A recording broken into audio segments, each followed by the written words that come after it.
कल्याण के लिए जो कुछ कर्तव्य है वही करो, यही समय की निश्चित प्रेरणा है। वानर राज का अंत्येष्टि संस्कार कुमार अंगद का राज्याभिषेक किया जाए। बेटे को राज सिंहासन पर बैठा देख तुम्हें शांति मिलेगी। तारा अपने स्वामी के इस विरह शोक से पीड़ित थी।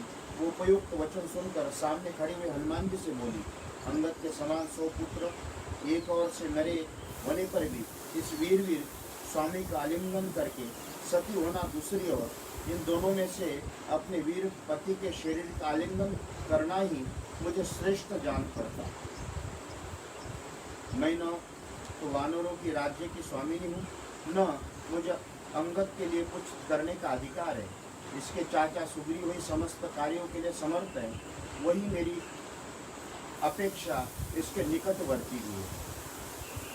कपिश्रेष्ठ हनुमान, अंगद के विषय में आपकी ये सलाह मेरे लिए काम में लाने योग्य नहीं है। आपको ये समझना चाहिए, पुत्र के वास्तविक बंधु सहायक पिता और चाचा ही माता है, माता नहीं है। मेरे लिए वानरराज वाली का अनुगमन करने से बढ़कर इस लोक का परलोक में कोई भी कार्य उचित नहीं है। युद्ध में शत्रु से जूझकर मरे हुए अपने वीर स्वामी के द्वारा सेवित चिता आदि की शैया पर शयन करना ही मेरे लिए सर्वथा योग्य है। इत्यर्थ श्रीमद् रामायणे वाल्मीकि आदि काव्ये किष्किंधा कांडे 19 सर्ग संपूर्ण। सियावर रामचंद्र भगवान की। वह धीरे धीरे ऊर्ध्व सांस लेता हुआ सब और देखने लगा। सबने पहले उसे अपने सामने खड़े हुए छोटे भाई सुग्रीव को देखा। युद्ध में जिन्हें विजय प्राप्त हुई थी वो वानरराज सुग्रीव को संबोधित करके वाली ने बड़े स्नेह के साथ स्पष्ट वाणी में कहा, सुग्रीव, पूरा जन्म के किसी पाप से अवश्य भावी बुद्धि मोह में मुझे बलपूर्वक आकृष्ट कर लिया था, इसलिए मैं तुम्हें शत्रु समझने लगा था। इस कारण मेरे द्वारा जो तुम्हारे प्रति अपराध हुए उसके लिए तुम्हें मेरे प्रति दोष दृष्टि नहीं रखना चाहिए। तात मैं समझता हूँ हम दोनों के लिए एक साथ रहकर सुख भोगना नहीं बंधाता, इसलिए दो भाइयों में जो प्रेम होना चाहिए था वो न होकर हम लोगों ने उनके विपरीत वैरभाव उत्पन्न कर लिया। भाई, तुम आज ही ये वानरों का राज्य स्वीकार करो तथा मुझे यमराज के घर जाने को तैयार समझो। मैं अपने जीवन, राज्य, विपुल संपत्ति, प्रशंसनीय ये इसकी भी तुरंत ही त्याग कर रहा हूँ। वीर राजन, इस अवस्था में मैं जो कुछ कहूँगा वो यद्यपि करने में कठिन है तथापि तुम उसे अवश्य करना। देखो, मेरा बेटा अंगद धरती पर पड़ा है, उसका मुंह आंसुओं से भीगा है, ये सुख में पला है, सुख भोगने के ही योग्य है। बालक होने पर भी ये मूढ़ नहीं है, ये मुझे प्राणों से भी बढ़कर प्रिय है। मेरे न रहने पर तुम इसे सगे पुत्र की भांति मानना। इसके लिए किसी भी सुख सुविधा की कमी न होने देना, सदा सब जगह इसकी रक्षा करते रहे। वानरराज, मेरे ही समान तुम भी इसकी पिता, दाता, सब प्रकार के रक्षक, भय के अवसरों पर अभय देने वाले हो। तारा का ये तेजस्वी पुत्र तुम्हारे समान ही पराक्रमी है। उन राक्षसों के वध के लिए ये सदा तुम्हारे आगे रहेगा। ये बलवान तेजस्वी तरुण तारा कुमार अंगद रणभूमि में पराक्रम प्रकट करते हुए अपने योग्य कर्म करेगा। सुषेण की पुत्री ये तारा सूक्ष्म विषय में निर्णय करने तथा नाना प्रकार के उत्पातों को, चिन्हों को समझने में सर्वथा निपुण है। जिस कार्य को अच्छा बताए उसे संदेह रहित होकर करना।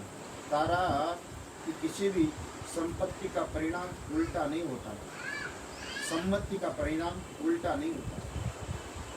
रामचंद्र जी का काम तुम्हें निशंक होकर करना चाहिए, उसका नो करने से तुम्हें पाप लगेगा। अपमानित होने पर रामचंद्र जी मुझे मार डालेंगे। सुग्रीव, मेरी ये सोने की दिव्य माला तुम धारण कर लो, इसमें उदार लक्ष्मी का वास है। मेरे मर जाने पर इसकी भी श्री नष्ट हो जाएगी, अतः अब इसे पहन लो।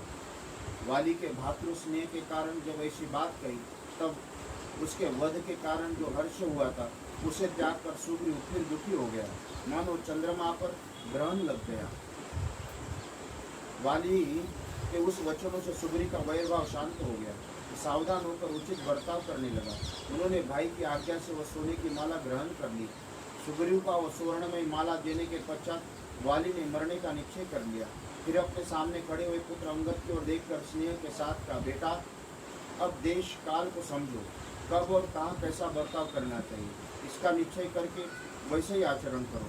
समय अनुसार प्रिय अप्रिय सुख दुख कुछ आ पड़े उसको सहो, अपने हृदय में क्षमा भाव रखो, सदा सुग्रीव का ही आज्ञा के अधीन रहो। महाभाव सदा मेरा दुलार कराकर जिस प्रकार तुम रहते आए हो, यदि वैसा ही बर्ताव अब भी करोगे तो सुग्रीव तुम्हारा विशेष आदर नहीं करेगा। शत्रुदमन अंगद, तुम इसके शत्रुओं का साथ मत दो, जो इनके मित्र न हो उससे भी न मिलो। अपने इंद्रियों का वश में रखकर सदा अपने स्वामी सुग्रीव के कार्य साधन में लगे रहना, इन्हीं के अधीन रहो। इसके साथ अत्यंत प्रेम करो, प्रेम का सर्वथा अभाव न हो, क्योंकि ये दोनों ही महान दोष है। मध्यम स्थिति पर ही दृष्टि पड़ी है। ऐसा कहकर बाणों से आघात अत्यंत घायल हुए वाली की आंखें घूमने लगी, उसको भयंकर दाग खुल गए और प्राण कठोर उड़ गए। उस समय युद्धपति की मृत्यु हो जाने पर सभी श्रेष्ठ वानर जोर से रोने लगे, विलाप करने लगे। हायाज वानरराज वाली के स्वर्गलोक चले जाने पर सारी किष्किंधापुरी सुनी पड़ गई। उद्यत पर्वत और वन की सुनी हो गए। वानर श्रेष्ठ वाली के मारे जाने पर सारे वानर श्रीहीन हो गए, जिनके महान वेग प्रताप समस्त कानून और पुष्प समूह से सदा संयुक्त बने रहते, आज उनके रहने से कौन ऐसा चमत्कार पूर्ण कार्य करेगा। उन्होंने महामना महाभाव गोलोक नामक गंधर्व को महान युद्ध का अवसर दिया। वह युद्ध 15 वर्ष तक लगातार चलता रहा, न दिन में बंद था न रात में। तदनंतर 16 वर्ष आरंभ होने पर गोलोक वाली के हाथों मारा गया। उस दुष्ट गंधर्व का वध करके उस विकराल दाढ़ों वाले वाली ने हम सबको अभयदान दिया था। वे ही हमारे स्वामी वानरराज स्वयं कैसे मारे गए। उस समय वीर वानरराज वाली के मारे जाने पर वनों में विचारण वाले वानर वहाँ चैन न पा सके। जैसे सिंह के युक्त विशाल वन में सांड के मारे जाने पर गवे दुखी हो जाती, उसी दशा वानरों की हुई। तदनंतर शोक से समुद्र में डूबी हुई तारा ने जब अपने मरे हुए स्वामी की और दृष्टिपात किया, तब वो वाली का आलिंगन करके कटे हुए महान वृक्ष से लिपट रही हुई लता की भांति पृथ्वी पर गिर पड़ी। इत्यर्थ श्रीमद् रामायणे वाल्मीकि आदि काले किष्किंधा कांडे 22 सर्ग संपूर्ण सियावर रामचंद्र भगवान।